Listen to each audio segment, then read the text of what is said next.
1251. Here's Jim Starwalt. He's the broker-owner of Better Homes and Gardens Real Estate, Star Homes. StarHomeTeam.com is the website. Welcome to the show. How are you today? Hey, I'm doing great. I'm excited. The weather's turned already. It's been a crazy winter, huh? It has been. I mean, weird in a way. We had a real cold spell in January, but the end of January was good. February so far has been good. Does warmer weather translate in your business to better business? Yeah, absolutely. We had the best January that we've had in a long time. So we had on our team over 40 contracts put together, which typically, we track that it's usually about 20. So double, and we're seeing the same thing in February. So it's going to be a crazy year again. Tell us about the work you all do.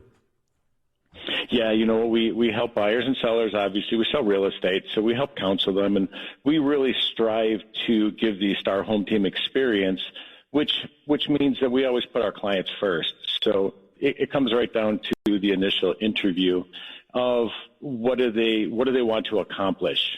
Are they here for short-term, long-term? Is it an investment purpose? So we really try we're matchmakers to find out your why. And sometimes we'll advise people that maybe you shouldn't buy a house yet. So it comes down to caring about people.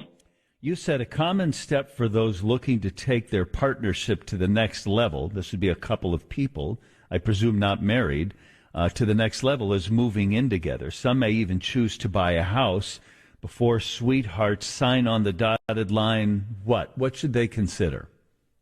They really have to consider all of the financial and legal aspects. Now, are they going to rent? Are they going to buy?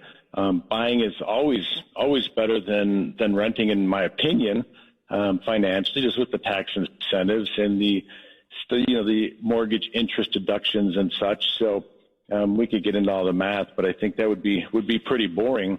But they really need to consider, especially if you're buying a house, what if the furnace goes out? Who's going to pay to fix that? How are you going to divide the bills up? Finances are, one of the biggest parts of why it causes breakups. I've got to tell you, a lot of our business is helping people going through a divorce, or they bought a house together. It's so sad when you see people bought a house together and they didn't account for everything that's going to happen if they split up. It's very complicated. There's a lot of legal issues as far as how are they going to take title to the property? Are they going to take it as joint tenants, where if one of them, God forbid, passes away, that it automatically reverts to the other person, or do they want it to go to their family? We have a lot of people who are in their late 60s and 70s who have been divorced, and they both have families and kids, and they decide they want to buy a house together, each sell their house and buy one. Well, it depends how they take it. If they take it as joint tenants and one passes away, it doesn't matter what your will says. The title and deed say it automatically goes to the other party, and your heirs don't see any of that.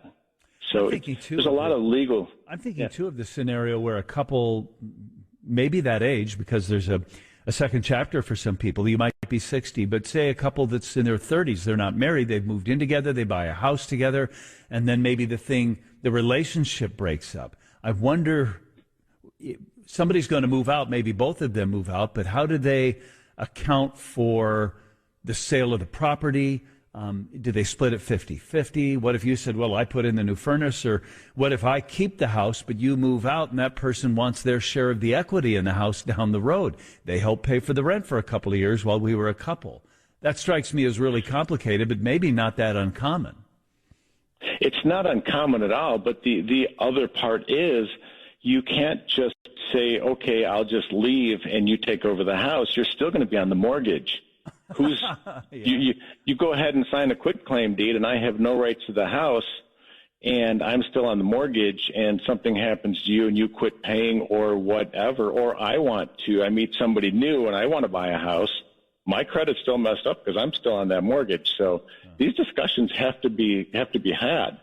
who's going to be paying for the lawn service, or who's going to cut the grass, who's going to do all of these things. You fall in love and you have stars, and it's Valentine's Day, and that's fantastic, but you really need to sit down with a counselor.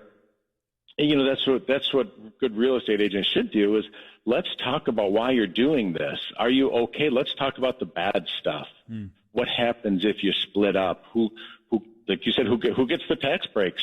Who's going to be deducting the mortgage interest and the property taxes off their income? You're the rare agent that has described being a realtor as being a counselor.